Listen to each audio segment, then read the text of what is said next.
this week on the Bubble Chat. Interesting enough, I just watched it, but and it's really good. And I do remember when he said that he was shielded by self-love, and I believe that. And I believe that a lot of the greats that we know couldn't be greats, the greats that they are, if they didn't have some level of self-love. I agree with my favorite first lady, Michelle Obama. It was blatantly seen in America's face with this last election that they did not support Kamala. Though it seemed like everyone did, clearly everyone was not in agreement at the polls. While the lawsuits are a public record and certainly hot topics, the details of what got them involved in filming that sex tape, even now, all these years later, that's just fundamentally none of my business. Now, there is two incidents. This one, I believe they're talking about, they were trying to check her in. She was giving doggy pose on that chair, yoga style. I mean, think about it. They have maintained relevance for over 3 decades in the genre hip hop. That is notorious for short careers and constant turnover. That level of longevity and consistent influence doesn't happen just because you have a couple of good songs.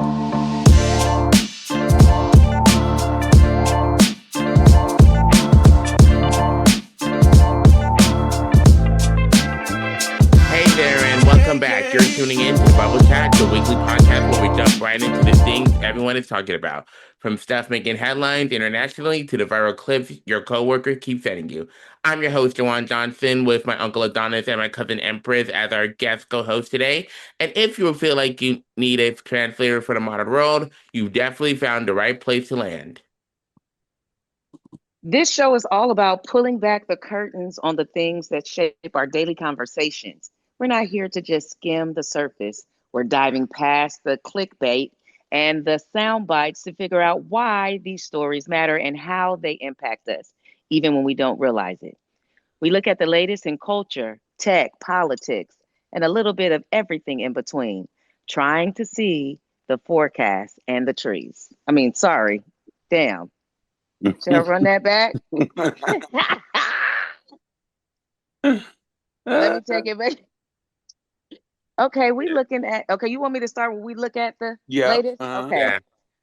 We look at the latest in culture, tech, politics, and a little bit of everything in between, trying to see the forest and the trees. We know your feed is probably cluttered with hot takes and endless noise. So our goal here is to be clear. No, I'm sorry. We know your feed is probably cluttered with hot takes and endless noise. So our goal here is to be the clear signal you can count on. We cut through the chatter with the blend of honest discussion, a little bit of humor because, we have to laugh sometimes, and a commitment to giving you the real context behind these stories. You'll leave feeling informed, maybe a little bit amused, and clearly ready for your next water cooler debate. Stay away from cut waters, people. Stay away from the cut waters. It's my advice to you. Stay away from the cut water. If you're a long-time listener, you know the drill. If you're just joining the chat, settle in, grab your drink. I got my tea, and prepare for a real conversation. We appreciate you spending your time with us, and we encourage you to share your own perspectives over on our social channels after the episode wraps. We're always listening to what's popping up in your bubble. And with that, let us not waste any time with getting started. And let's begin with today's hot topics. As the queen of talk show once said, how you doing? How you doing? I guess Empress is doing just fine without saying how you doing. And how you doing? I was sipping my tea. Excuse me. Yes, and we have handsome nephew on the screen, and we have two DJ Darkness screens up here because we dealing with technical difficulties, but we're here to get the job done. So we got nephew, and the two black boxes. All right. So diving into our first hot topic today, let's talk about a legend who just gave us a peek behind the curtain. Eddie Murphy. Now we all know the 1980s were a wild time in Hollywood, especially for young successful comedians. We lost people like John Belushi and other to the drug epidemic of that era. But Eddie Murphy, we walked through the fire. No, he walked through the fire and came out completely clean. The actor and comedian opened up about this, and one thing he credits for keeping him safe isn't a guru or mentor. It's actually a really personal answer. He told People magazine that the core reason he dodged the pitfalls, the hard drugs and alcoholic addiction that some of his peers was, he residing himself love. His residing self love. Seriously, he says, my most important blessing that is that I love myself. He started out that way, being his own biggest fan. He feels that he feels that was the key to every decision he made. It's almost unbelievable when you hear these specific stories. He mentioned in a new Netflix documentary, Being Eddie, that he never once dabbled in hard drugs. He didn't even try marijuana until he was 30, surprisingly, allegedly. He specifically recalled being out with Robin Williams and John Belushi, The Shade, because they both is not here Here today. today. Ooh. When he was only 19 years old, thinking about the pressure there, and they started doing cocaine. His reaction, he simply said, no, I'm cool. He didn't take the moral substance. He just wasn't interested, calling it providence. So here's the question for you two right on this panel. Hearing Eddie Murphy say his success in avoiding those classic Hollywood traps came down to one core thing, a deep love for himself. Does that change how you feel? Lord, forgive me. My God, today. Did you Does get it that, out? yes, I got it out. Does that change how you view provenance or self-worth in the context of resisting negative pressures in any high-stakes career? What do you think about self-love being the ultimate shield? That's a powerful story from Eddie, and I think that's the perfect jumping off point from my thoughts on this. First off, I actually did hear about the documentary Being Eddie when it dropped on Netflix, but I haven't like really watched it. But just knowing the core theme that his inner self love was his ultimate defense, it immediately resonates with that kind of classic issue of peer pressure.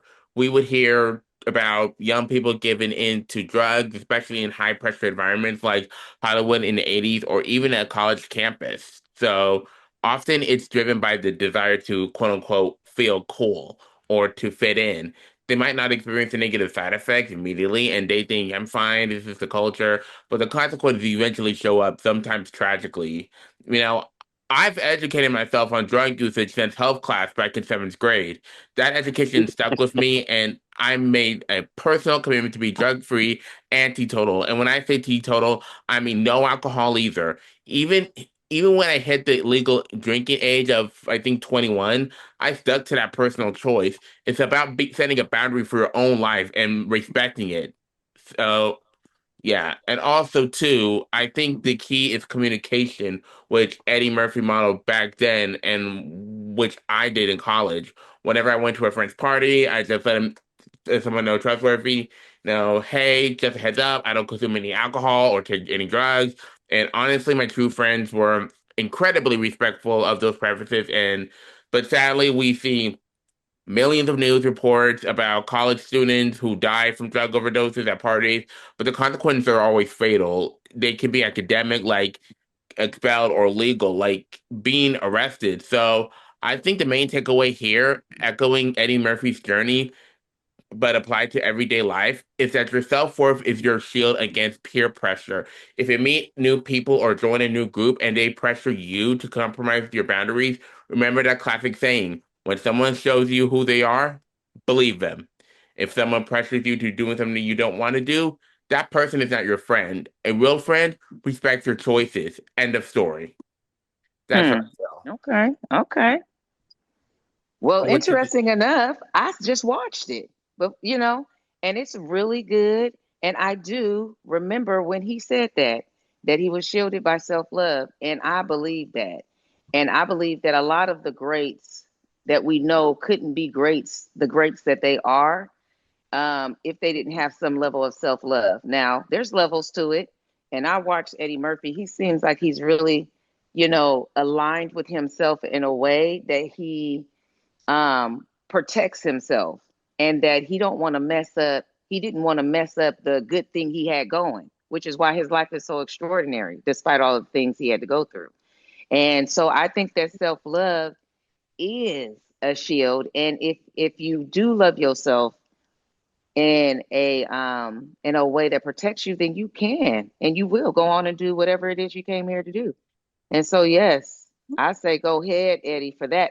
I really believe that that's the type of message that we need to be hearing. I mean, on everybody needs to hear, because there's so much out there that is anti self love, and I for one benefit from self love, and the more I love myself, the more I am able to accomplish. The more I'm able to heal myself. It's really some power in self love. Go, Eddie. That was a good Netflix joint too. I recommend everybody watch that. I don't want to sound like a hater. I don't want to sound like a hater.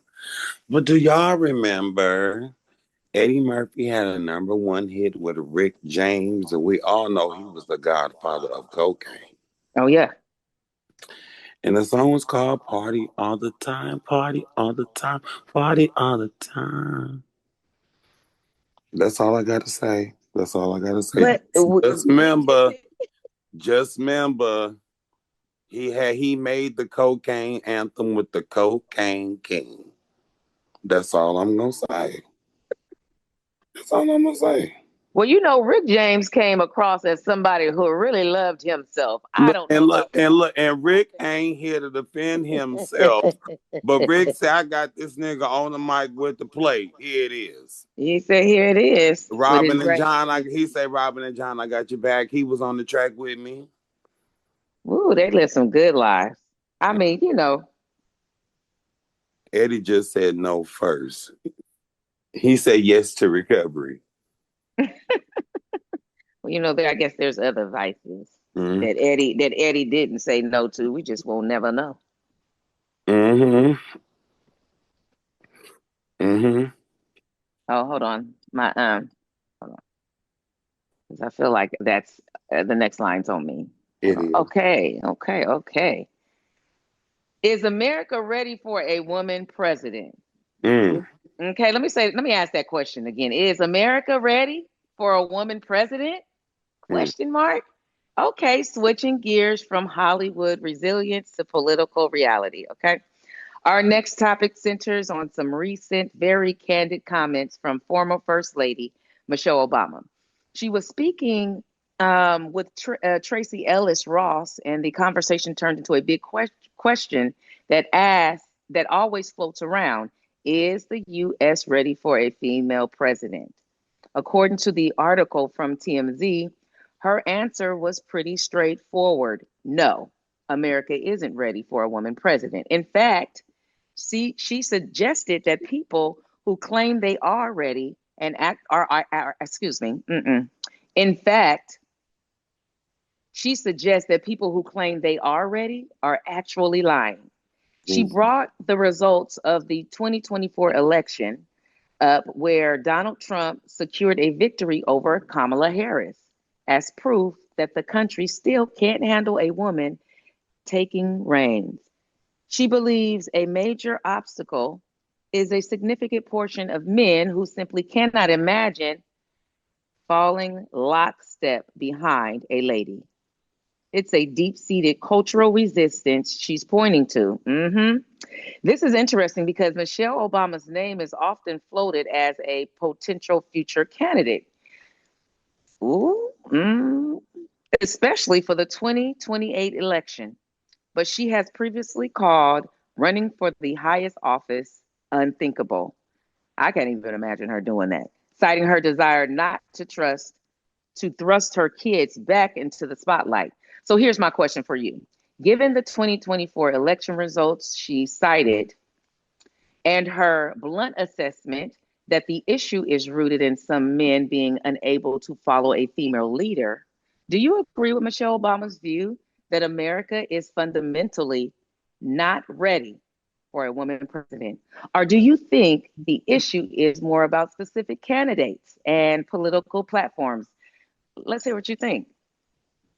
Well, I mean, I agree with my favorite first lady, Michelle Obama. It was blatantly seen in America's face with this last election that they did not support Kamala. Though it seemed like everyone did, clearly everyone was not in agreement at the polls. Um, I don't know whether they be a black woman or a white woman, because we had Hillary out there, and Warren, I think her name is Elizabeth Warren when she ran. Mm-hmm. Uh-huh, uh-huh, uh-huh.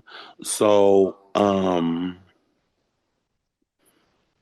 check this out. I think now that with with with how we play with genders in all arenas, from sports to political to just home, social, being vital pillars in the home, um, we need to really open up our minds, because if we're really debating if a trans woman should not or should be able to play in women's sports and vice versa, whether it be a trans man, then why could we not consider the position of the free world being held by a woman?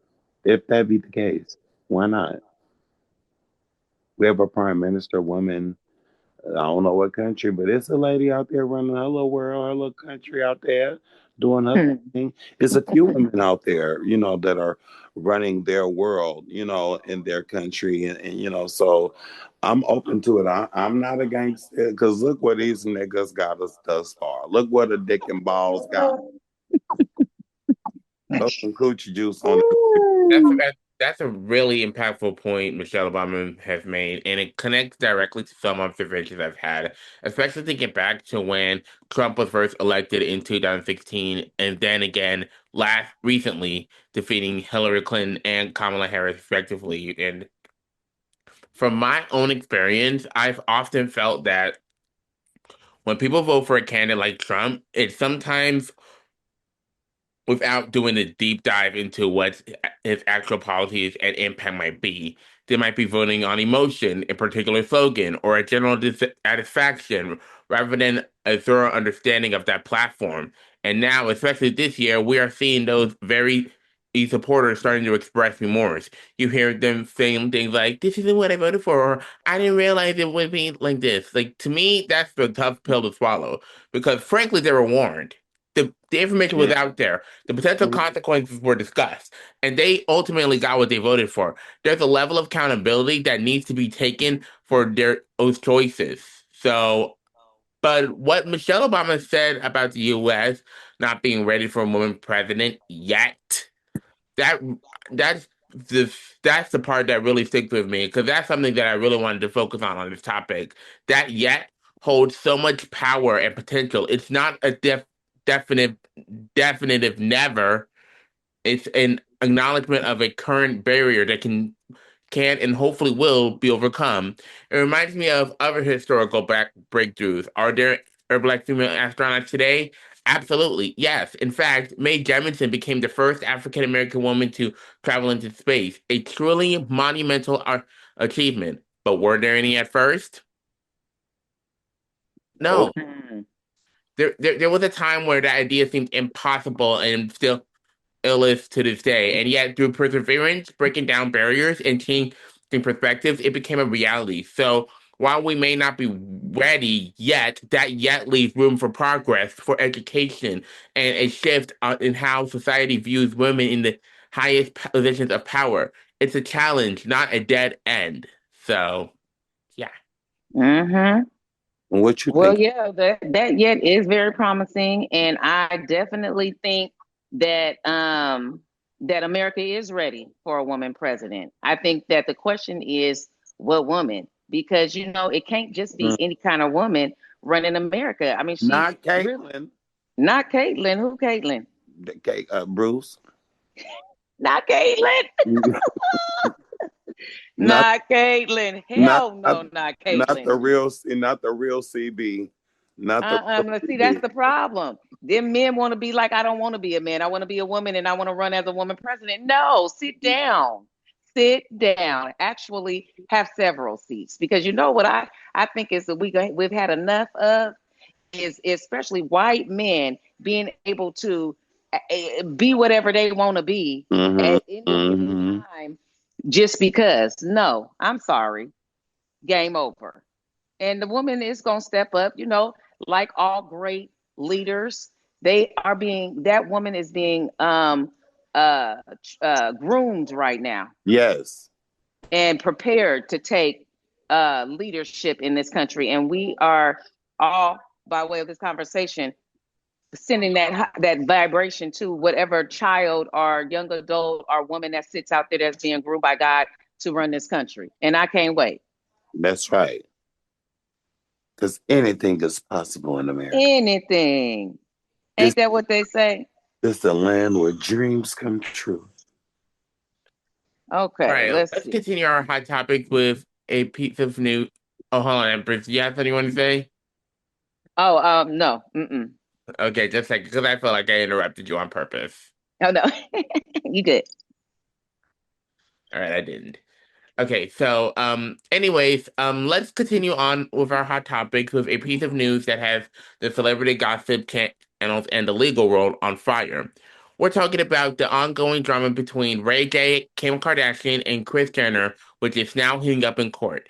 After Kris and Kim sued him for defamation, he's firing back with his countersuit.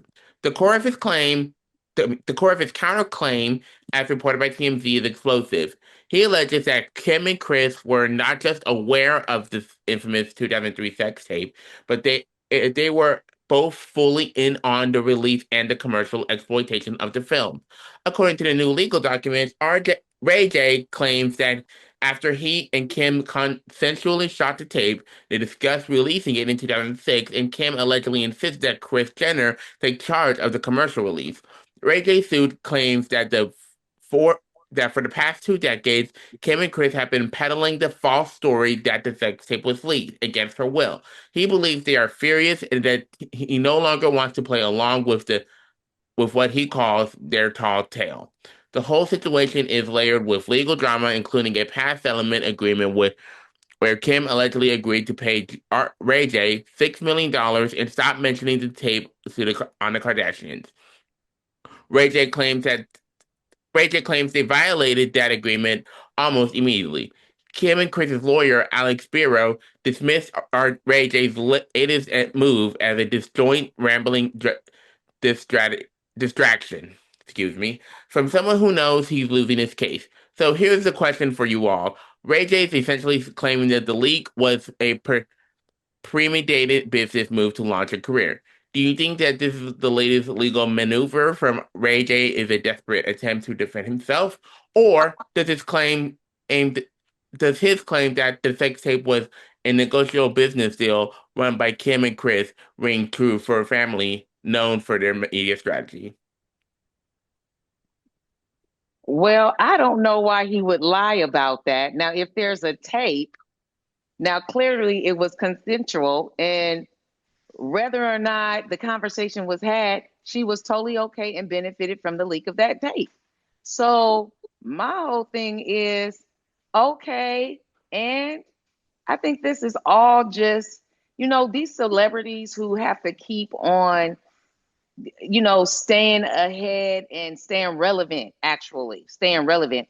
They stir up these things for us to talk about and deliberate about and get all into when it's probably all one big plan to begin with. This whole thing that we discussing. Hmm.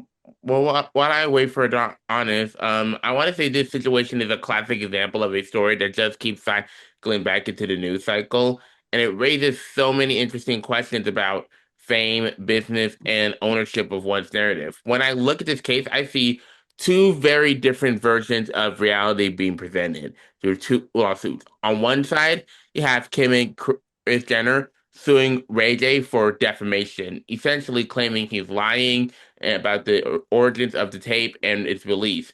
On the other side, you have Ray J countersuing, alleging that they have spent decades being dishonest, actively spending the story that the tape was leaked against her will when he claims it was a strategic business move.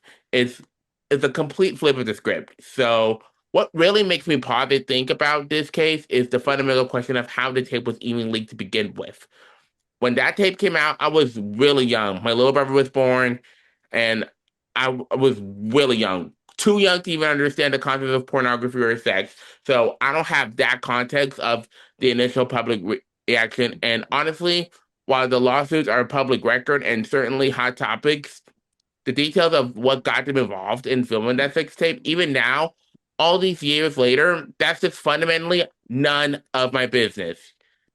So the public has consumed this story for 2 decades, but the original private decision between two people in a film, people to film that tape, is just that private. The legal argument over who released it for profit is one thing, but the personal choices made behind closed doors are something else entirely. We can debate on this business ethics all day long, but when it comes to the origin of the story of the tape itself, I think my opinion ends right there. It's none of my business, and I'm choosing to end my commentary exactly like that. This is where it all started. See, Kim Kardashian was a personal shopper or closet remodeler for the Norwood family, aka Brandy, and Kim Kardashian misappropriately used that credit card.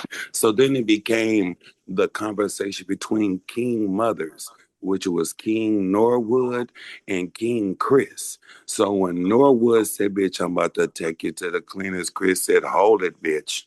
Because you know your daughter already fucked up. How you gonna keep your family resident?"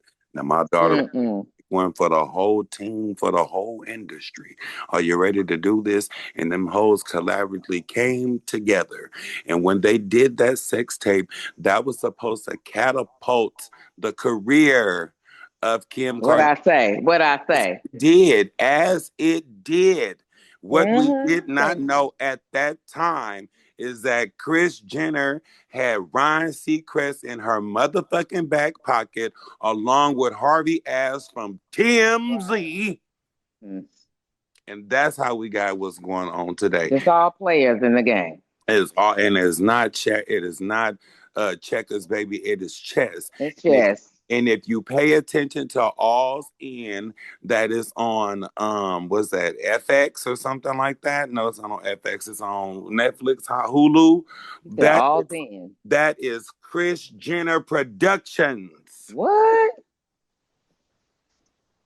Yeah, they all playing games, It's and then they very pulling us in. strategic opportunities. Thank you. Yeah, they making money no Yeah. matter how you look at it, and they just want more and more and more. Brandy on tour. Ray J is a millionaire. Right. And the mothers are getting Hmm. managerial royalties. Right. That's what that is. Pimping upon pimping upon Upon pimping, never ending. pimping. Joe Jackson taught the world something. Oh, Taught the world something to put these kids to work. JJ. Until the day they die, make them work. Daddy JJ. Ain't Joe still with us? I don't know. I think he passed away like 5 years ago. And Janet is on tour right now. Right now. Right now. Right now. So he put belt to ass in the afterlife. No, you didn't. What we got next on the docket? Childbirth negligence Oh and yeah, maternal care. this is a big one. This is a big story. Well, for our next topic, we need to discuss a truly alarming story that highlights ongoing issues for maternal care and systemic failures in the healthcare system, particularly affecting Black women. This comes out of the Dallas Regional Medical Center. The article details an absolutely appalling situation involving a woman named Carrie, who was allegedly ignored by medical staff while in active labor. According to her mother's claims, which are detailed in a series of videos, medical staff at the Dallas Regional Medical Center kept Carrie waiting in the waiting room for over half an hour despite her obvious distress. The delivery itself was shocking, as the baby was born only 12 minutes after Carrie was finally moved from the waiting area. This incident, unfortunately, points to the deeply concerning statistics that see, excuse me, this incident unfortunately points to the deeply concerning statistics we see regarding the maternal mortality and morbidity crisis, where Black women are often dismissed or their pain is minimalized by medical professionals, leading to drastically worse outcomes. In response to this incident, the spokesperson for the Dallas Regional Medical Center released a statement saying the hospital is reviewing the situation and understand what occurred, which, as you mentioned, is quite obvious given the circumstances. This story puts a spotlight on the tragic reality of medical bias in maternal care. How do you think this alleged negligence by hospital staff in Dallas, leading to a waiting room birth, reflects the broader crisis of racial disparity and distrust in the American healthcare system? Okay, this is what I'm thinking, right? Being a nurse, being in the labor unit, period. You know, women have false occurrences all the time. And I would assume that you know the difference between someone who is not dilated yet, someone who has like a birthing history, as in this ain't my first time around the damn rodeo, girl. This nag ain't working. I'm trying to give the benefit of the doubt, and I want to stress the urgency of the patient, benefit of the doubt being the nurse. Now there is two incidents. This one I believe they're talking about. She was they were trying to check her in. She was given doggy pose on that chair, yoga style stretches. She was hollering and screaming, and the lady just would seem so unfazed. What I mean by that is she wasn't like urgently like or intently like, "Are you okay? Are you in pain?" Clearly, she's in pain. She's going in labor, right? Right. Right. But then at the same time, it seemed like she was kind of going out of her way to like ignore, disassociate, or even not acknowledge the woman, you know? And then the slap in the face is she had the baby 12 minutes later. So then there is some room to acknowledge or look at the negligence on the medical staff, you know? There's something very, very sad that I was reminded of while Empress was going over the story details that they were talking about babies and the the nurse, it was a black nurse in the nursery unit of the hospital. And I don't know if it was about a blanket and some other things, but there was some issues involving the birth.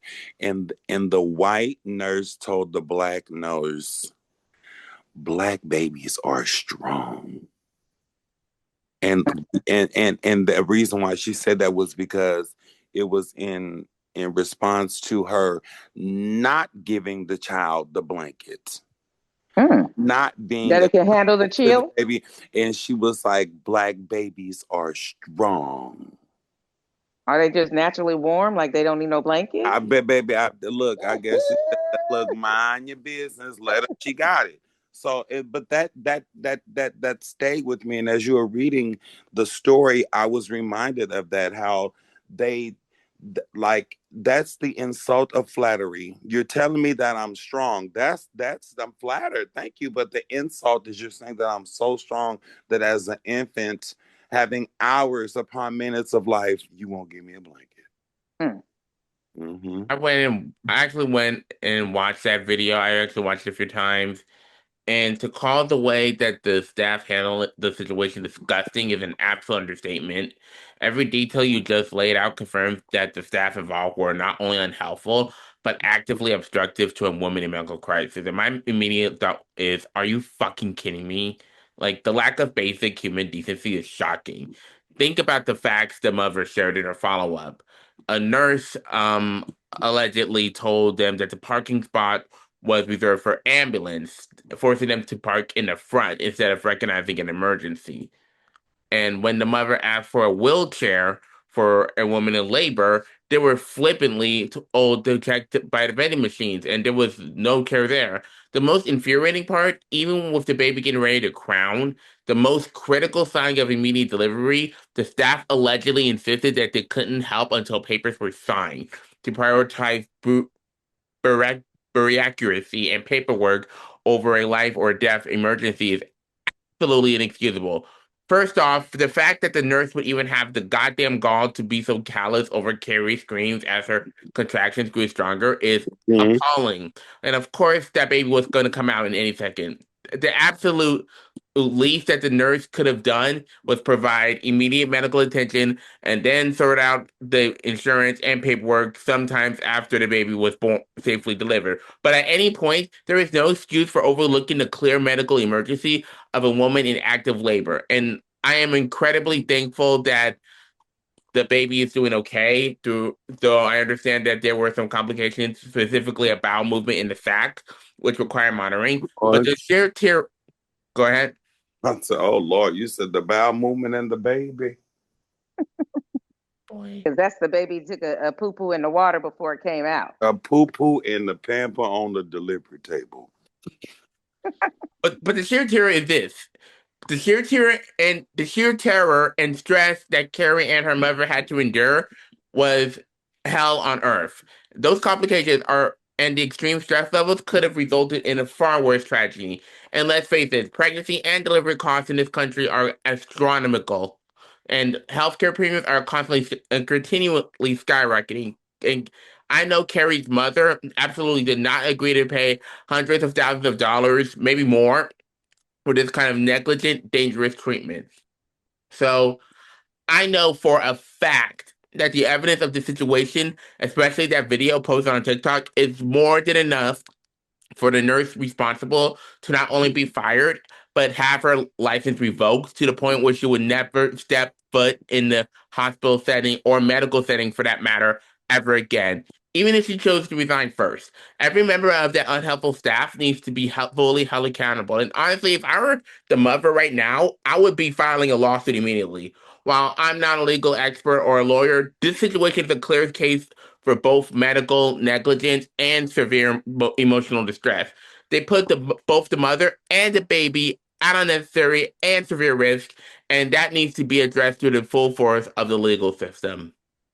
Well, first of all, anybody could be a nurse. They let people up into the hospitals that Mm-hmm. just want checks. They don't care about nobody. They just heard that they'll be able to buy a house and a car. There is people who are in the medical field who don't give a damn. And so this is the Mm-hmm. type of results. This is the type of things that they do if they're not there to actually save lives. Mm-hmm. And I know of plenty of people who should not be in the medical industry, should not, but they got degrees that say they can. Mm-hmm. Now, I think that we need to start. The us as a society needs to reevaluate the quality. I mean, the value that we put on life, and then do enough vetting. They need to vet. Do you absolutely need to be a nurse? Should you absolutely be a nurse? Like those questions need to be asked because too many people can just go to school, pay money or not, and get a degree that tells them that they can go now and serve the people. But if Mm-hmm. their hearts and their spirit and Are their not in it. then why would we allow them to be there? That's Mm-hmm. the lady who was standing there watching her clearly was not there to do the job that she didn't said she was there to do. She just there to collect a check, and the minimal she can do to do that is fine with her. And then you couple it with it's a black woman, okay, in Texas. Then you got all this historical stuff on top of that. So Mm-hmm. I mean, it would be nice to have, this is like forward thinking, but you know, thinking forwardly, we need our own facilities. We need to go back to the midwives and the doulas and stuff like that. Even though I was fortunate enough when I gave birth to my baby, I had my labor and delivery was great. I had a bunch of support around me. But I knew that the medical staff love what they're doing. They've been there for years. They've made impact on people's lives. That's not the case with everybody. And maybe it's time that we go back instead of going into these overcrowded, underfunded, you know what I'm saying, hospitals. We might want to go back to where we had these places, these hospitals that were just based in those people's community where the people served those people because they live next door to them. You know what I'm saying? Their kids go to the same school. Like there has to be some love. Otherwise, people just gonna be staring at people about to give birth to a baby on the hospital lobby floor next to somebody coughing. Look, With let me. food. In the color purple, Sealy had. In the color purple, Sealy had Nettie. In Big Mama house, Big Mama was a doula. Remember Big Mama Thank had the you. baby with the turkey baked stuff? And even That look, and then on the that double what's that called? Crit. I forgot what to use, but I know it was like Crisco. yeah, crypto. That's when Big Mama said, get the Crisco. She said, she said, we ain't frying chicken.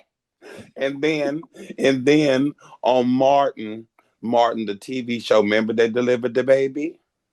They delivered the We baby. got to take it back to the basics. We really do have to take it We back have to the basics. to, because I mean, what is this?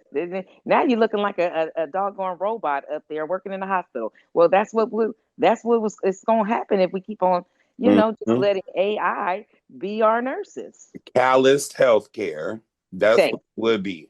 But thank while we hope to seek justice through accountability at this particular hospital, we also know that this family is dealing with the immediate aftermath, stress recovery, and the unexpected costs for the baby and the doctor visits. Because this GoFundMe page has been set up for Carrie, her child, and her mother. If you are listening to that segment and you feel compelled to help out this family recover from the horrific ordeal, we urge you to donate what you can. The funds will go directly to the funds will go directly towards helping them with the essential baby necessities, covering gas for doctor visits, and handling those unexpected fees.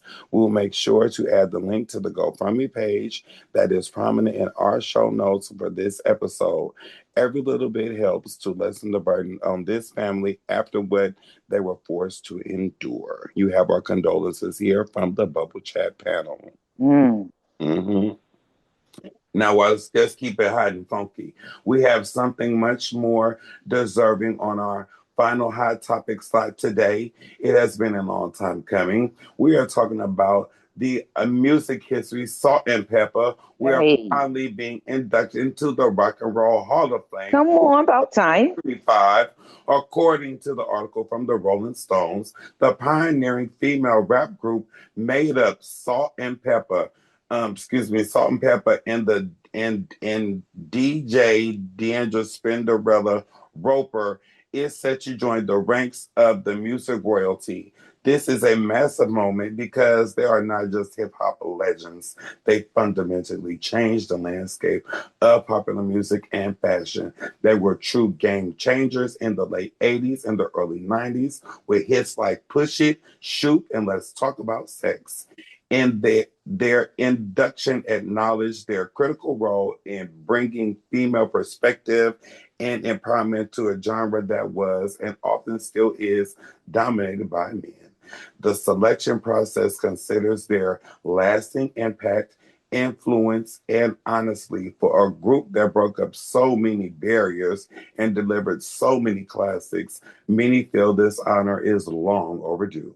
The class of 2025 is stacked, but the salt and pepper inclusion is a huge win for hip hop and women in the music. Co-hosts. The induction is a major statement about the recognition of women in hip hop and in the music industry. Do you think that the Rock and Roll Hall of Fame is finally moving fast enough to recognize legendary artists from hip hop to other genres often overlooked in the past? Or should iconic pioneer groups like Salt and Pepper have been inducted decades ago? That's a great point to zero in on because when we talk about salt and pepper, yes, we talk about the hits, the fashion, and the empowerment. But the reason they're being recognized right now and is and the reason it lasted so long is is their incredible chemistry. I mean, think about it. They have maintained relevance for over 3 decades in a genre hip hop that is notorious for for short careers and constant turnover. That level of longevity and consistent influence doesn't happen just because you have a couple of good songs. It happens because the relationship and the dynamic between Salt and Pepper and Spinderella was authentic and undeniable. They were a pioneering team that navigated a male-dominated industry, but being a cohesive unit. You could feel the energy between them in every track, whether they were talking about safe sex, relationship drama, or just having fun. They truly were an act where the parts were great, but the sum was truly legendary. Their induction to into the Rock Hall isn't just a nod to one or two great albums. It's a testament to the power of that decades long partnership and their ability to stay relevant while always staying true to their core message. That kind of lasting chemistry should be the ultimate factor when assessing influence or for any Hall of Fame. It's a well-deserved recognition of a truly iconic trio. When I think about Salt and Pepper, yes, they deserve all the flowers that they're getting. But when I think about Salt and Pepper, I am reminded of rapping cadence. What I mean by that, my favorite rap song and my favorite song by Salt and Pepper is called Expression. Mm. And they're both rappers. She said, my party, your party, anytime rock and go hip hop, and it's always stopping. Don't you like it when the music stop? Jump, spread out, and stop. Now bring in another. Oh, look at my. They were going back and forth. That rap, that rap cadence, that's where we gotta give what they want. What's that G? Gotta give them a funk and City of Compton, Snoop Dogg and Dr. Mm. Dre going back and forth the cadence. Jermaine Dupri and the Brat back and forth rapping, but it's like a conversational cadence. Even right now to fucking the City Girls who redid I'll Take Your Man, which is one of the hits that Salt and Pepper made. It is Mm. a conversational rapping cadence. I'ma go and you gonna go. And I love that. So that's one of the things that I know that hip hop has adopted from them solely is the conversational rapping cadence of two MCs going back and forth. Mm-hmm. I love that. I love that. And I love Salt and Pepper. And Mhm. I say they should have been got this, but we already know what time it is. And so we know why they just now getting it. But I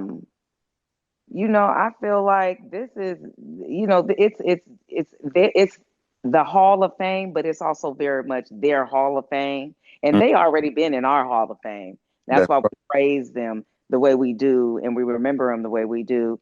But yeah, it's just like Eddie Murphy did all the on did all the characters, didn't get not one award for that. That don't make no Mhm, sense. mhm, Like mhm, it's like they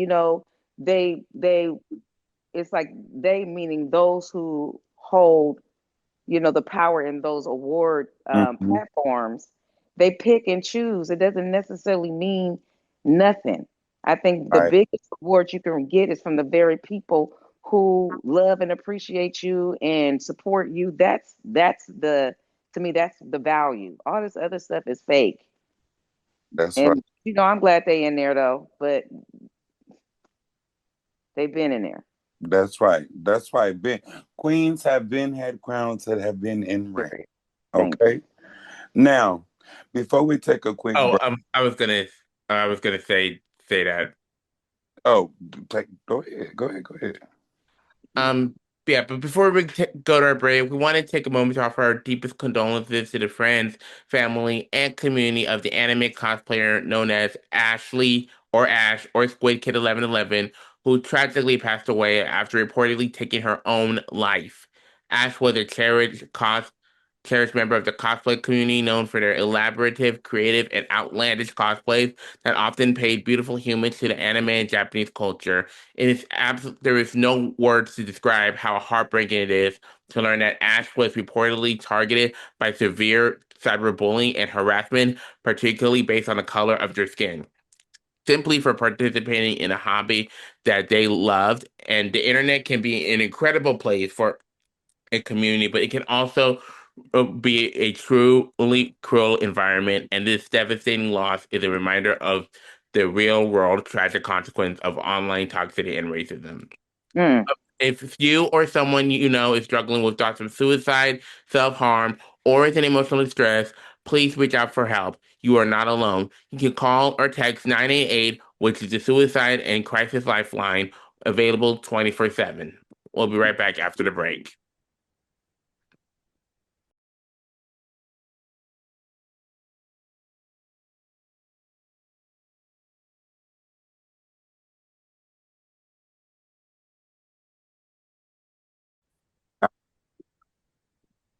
Welcome back to the Bubble Chat. We've just wrapped up our hot topics, and as the gentle music fades out, we're shifting gears to something a little more personal. With Thanksgiving just around the corner, we wanted to take a moment to discuss what this holiday actually means to us beyond the turkey, the football, and the inevitable food coma. For many, it's a complicated holiday mixed with historical context and modern commercialism. But at its core, it's about reflection. Mhm. Y'all agree? Thinking about me, ma, cousins, aunties, and relatives as you only see about those special times of the year which are approaching us upon the next week. You know what? Even if you only had a candle, a slice of chicken, and a can of pickles, long as you're breaking bread with somebody you love and someone that loves you and respects you in the same regard, that's all it's about. And if you don't have any family there to gather around, you can do what we did last week. And, they have invented Friendsgiving, where you don't take away special time with other people that mean things to you outside of your family. So you don't get confused or feel pulled to celebrate with one versus the other because, mid November, now we celebrate Friendsgiving. We had a discussion at my Friendsgiving about giving, and people give on very, very drastic contrast levels. So, if you don't have nobody to break bread with, why don't you give someone to break bread? Someone out there that is hungry, that does not have a family or food. Cook up something to go give it to your neighbor, those without. Everyone needs a little bit of love and compassion these days. Yeah. Mm, reflection is good. Mm-hmm. Thanksgiving is about reflecting. It's about appreciation, and it's about rest, which is what I'm gonna be getting this Thanksgiving. Take me a long nap. You ain't gonna be making no cookies, girl. Ooh, no, I'm not gonna be Oh, making them the day said before. no. No, not on, not Mm, on the day. mm. That's gonna be my day of rest. I like that it looked like it's like a piece of brittle or candy on top of it. That's the pecan caramel. It's like the pecan roll. Oh my God. I'm gonna be, Ooh, yes, them is slamming. it's I the ain't gonna lie. it's the devil. The devil himself. Baby, that is a diabetic nightmare. No, it's not. That's the thing about it, is not. Nephew, did you want to add anything to the festivity reflection? I think that lesson became incredibly stark for me and for many in 2020. That year, with all of its challenges from the lockdown to the protests, it really highlighted that there are so many people who don't even have a family to celebrate those moments with, let alone the resources for a big meal. It brought home of how easily we can take simple gatherings for granted, along with Christmas. These are holidays and moments that many people sadly overlook the true value of.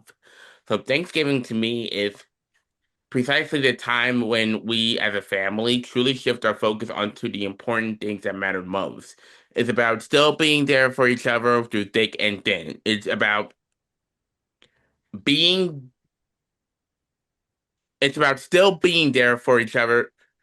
We're genuinely grateful for the food we actually have on our plates, understanding that it's a blessing. It's not about how glamorous your house is or how much money we've accumulated or how luxurious everyone's life appears on social media. Ultimately, for me, Thanksgiving boils down to the simple, profound act of being there together as family and collectively counting our blessings. It's a reset, a reminder of the foundational elements of our lives that truly matter, and it grounds us before the inevitable rush of this rest of the holiday season. So that's how I feel about it. That's right. And Mhm. on that humble note, that brings us to the end of another episode of The Bubble Chat. We've covered so much ground today, from the power of self love to the resisting pure pressure to the complexities of political readiness and the accountability in healthcare, all wrapped up in a reflection of what truly matters to us during Thanksgiving. We appreciate you tuning in and sharing your time with us. Thank you for listening, for challenging your perspectives, and for engaging into the chat. Now, here's a quick heads up for the motherfucking schedule coming up, since we talk about turkey and shit. We're gonna be busy mastering that gravy bowl and navigating family fuckery. We're gonna be taking a short holiday break. We will be running a rerun episode next week for Thanksgiving, but don't your ass motherfucking worry, because we're gonna be back with that hot brand new shit come December 8th on a Monday. So Come please on. take time to unplug, pause, recharge, get it, and truly appreciate the moments of connection. From all of us here at The Bubble Chat, we wish you and your loved ones a very safe, warm, and happy motherfucking happy holiday gobble gobble. So go get those blessings, enjoy that good food, and we'll be right back here on the 8th of December with a hot, fresh episode of The Bubble Chat. Nephew, cousin Empress, let's Hey, find people something nice to go home with. We love y'all. love Bye, ya. guys. We love you.